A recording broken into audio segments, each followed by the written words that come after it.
Je désire connaître Jésus.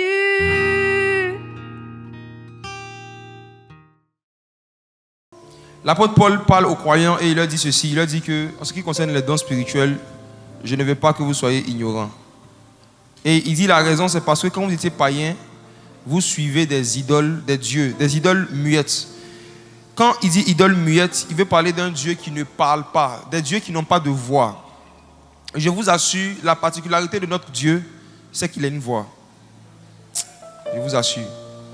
La différence entre Jésus et les démons, les idoles, la différence entre le Créateur et les autres divinités, c'est que lui, il a une voix. Les autres idoles sont muettes.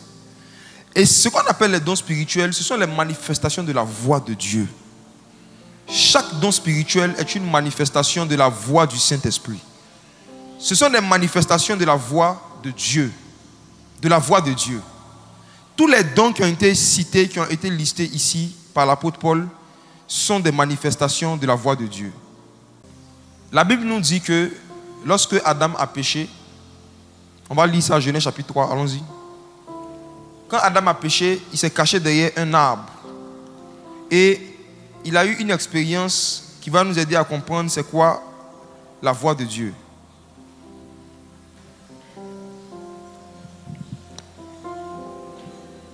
Genèse chapitre 3, on va lire à partir du verset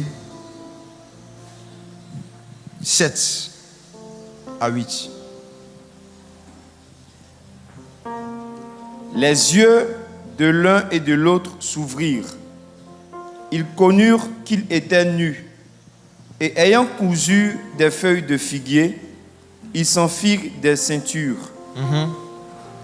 Alors, il entendit la voix de l'Éternel Dieu qui parcourait le jardin vers le soir.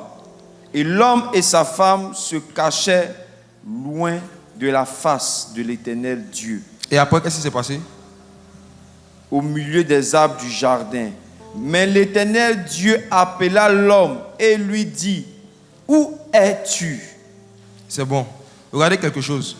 La Bible dit que lorsque Adam et Ève ont péché, qui se sont cachés, ils ont entendu la voix de l'Éternel qui parcourait le jardin. Et c'est après ça que Dieu a appelé Adam.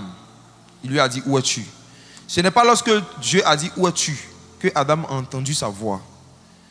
Mais la voix de Dieu se faisait déjà entendre dans le jardin avant que Dieu ne parle. Donc ces deux versets nous montrent que la voix de Dieu ne se manifeste pas quand Dieu ouvre la bouche.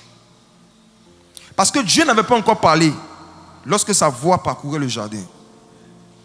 Donc la voix de Dieu, ce n'est pas un son qui sort de la bouche de Dieu. Ce n'est pas un son. Dieu n'avait émis aucun son. Il était silencieux. Il marchait juste dans le jardin. Et la Bible dit que l'homme a entendu sa voix. Et c'est après qu'il a demandé: où es-tu? Donc c'est quoi la voix de Dieu? La voix de Dieu, ce n'est pas un son. Je vous en prie, si vous ne comprenez pas ça dès le début de votre marche chrétienne, vous allez vivre dans la frustration. Beaucoup de gens vivent dans la frustration pendant des années du fait que Dieu ne leur parle pas. Il dit: Dieu ne me parle pas. Pourquoi ils disent que Dieu ne leur parle pas? Parce qu'ils n'entendent pas un son. Parce que pour eux, Dieu est un homme qui doit leur parler comme leur papa leur parlait. C'est-à-dire que si Dieu doit leur parler, il faut qu'ils viennent dans leur chambre puis dire: ma fille, ça va, ça a bien dormi. La voix de Dieu, ce n'est pas un son. La voix de Dieu, c'est une atmosphère. L'atmosphère que la présence de Dieu avait créée dans le jardin, qui parcourait le jardin, c'était sa voix. Et la Bible dit que quand Adam a entendu ça, il s'est caché. Est-ce que ici, Adam avait entendu une parole? Non. Est-ce qu'il avait entendu des mots ou des phrases? Non. La Bible dit qu'il a entendu la voix. Il s'est caché. Donc la voix de Dieu, c'est une atmosphère qui est créée par la présence de Dieu. Quand Dieu se meut quelque part, quand Dieu se promène quelque part, l'atmosphère qui a créé, c'est sa voix. Nous sommes actuellement dans la voix de Dieu. Les choses qu'on a l'habitude de vivre, quand on fait nos programmes, un peu comme ce qu'on a vécu hier, c'est parce que la voix de Dieu parcourt la salle. Quand la voix de Dieu est quelque part, tu peux entendre ce que Dieu veut dire. Mais sinon, Dieu peut ne pas parler. L'atmosphère qui a été créée par sa présence est appelée aussi sa voix. Lorsque tu pries, ce que tu ressens, c'est la voix de Dieu. Quand tu es en train de l'adorer, cette sensation de bien-être, de paix, de joie qui t'envahit, c'est la voix de Dieu qui parcourt ton corps.